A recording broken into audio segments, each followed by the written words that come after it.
warahmatullahi wabarakatuh. Saya Miftah Hidayati akan menjelaskan mengenai unsur MN atau mangan dalam kandungan.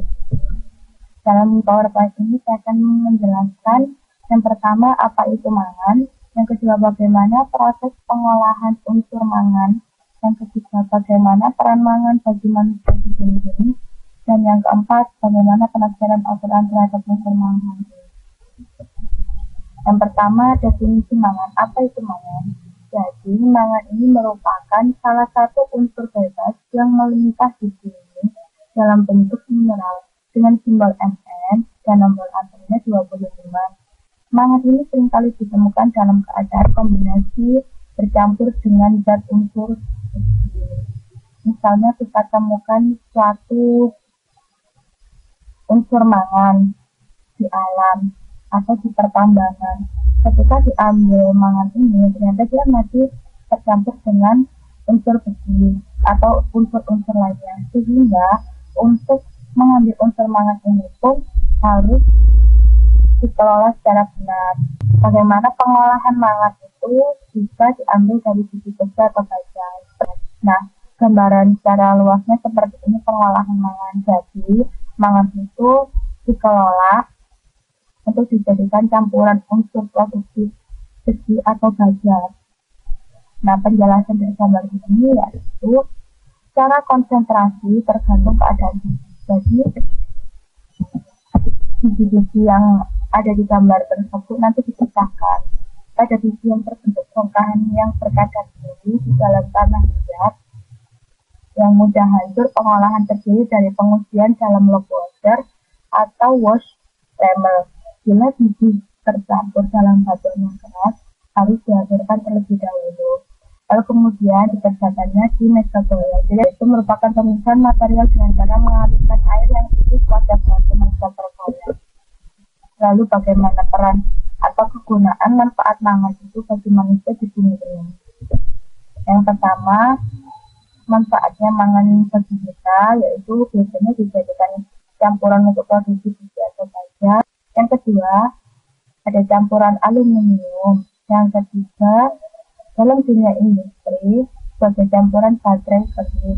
Yang keempat, sebagai pembuatan keramik dan gelas. Yang kelima, sebagai penghilang warna hijau pada gelas dan ditetapkan pengotor besi.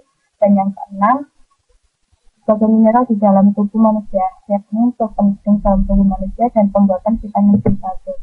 Nah, bagaimana sih mangan dalam Al-Quran itu?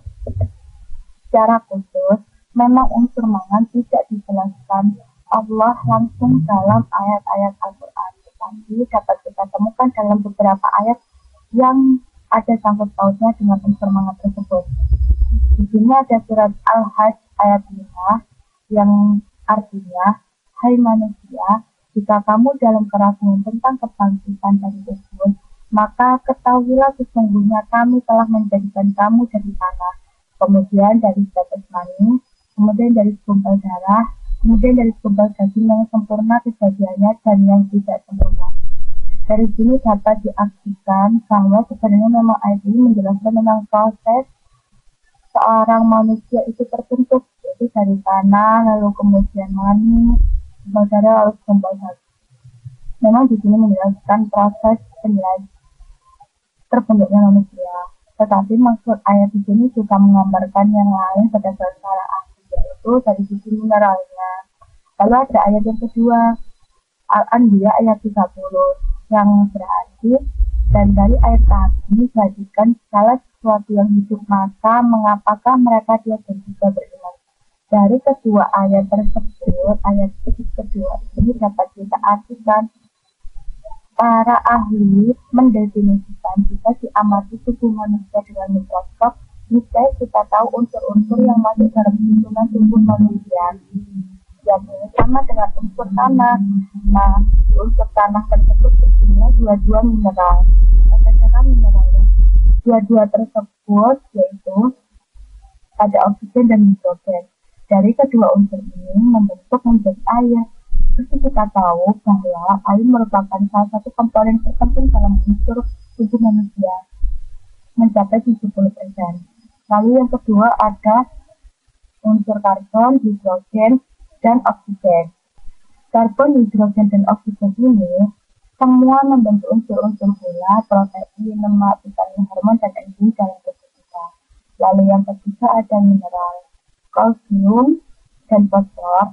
Kedua unsur ini jika jumlahnya sangat besar berkonsentrasi pada pembentukan struktur tulang tubuh manusia. Lalu ada mineral-mineral yang lainnya, termasuk salah satunya ada mangan. Nah, jika penjelasan dari kedua ayat tadi, Al-Hajj ayat 5 dan Al-Anbiya ayat 30 berdasarkan isi tubuh manusia yang mengandung mineral dan mineral tersebut terdapat selamanya. Jika dari sudut pandang biologi, terdapat ayat yang mengatakan bahwa Allah berfirman, dan bumi yang mempunyai rekahan, surat At-Tariq ayat 12. Rekahan di sini ditarik disimpulkan oleh para ahli bahwa peristiwa rekahan yang terjadi di kulit bumi, bagaimana yang disebutkan dalam ayat atas, terjadi karena lipatan yang terjadi pada lempengan tektonik yang membentuk struktur bumi, di mana lipatan ini berpengaruh kepada terbelahnya lapisan bebatuan yang ada di perut bumi dan terbentuknya lubang besar, sehingga tercipta palung besar yang membentuk lautan dan samudra. Contoh palung besar yang dimaksud adalah seperti palung di Laut Merah. Nah, dalam hal ini dapat disimpulkan oleh beberapa ahli bahwa zat penyusun kulit bumi itu banyak sekali unsur-unsur pembentuknya. Di antaranya yang dapat ditemukan besi, nikel, koper, salah satunya mangan. Nah, dari sudut pandang biologi ini dapat disimpulkan bahwa unsur mangan juga salah satu pembentuk penyusun kulit bumi yang mana Allah sudah memfirmankan dalam surat At-Tariq ayat 12. Terima kasih. Sekian dari saya. Kurang lebihnya mohon maaf. Wassalamualaikum warahmatullahi wabarakatuh.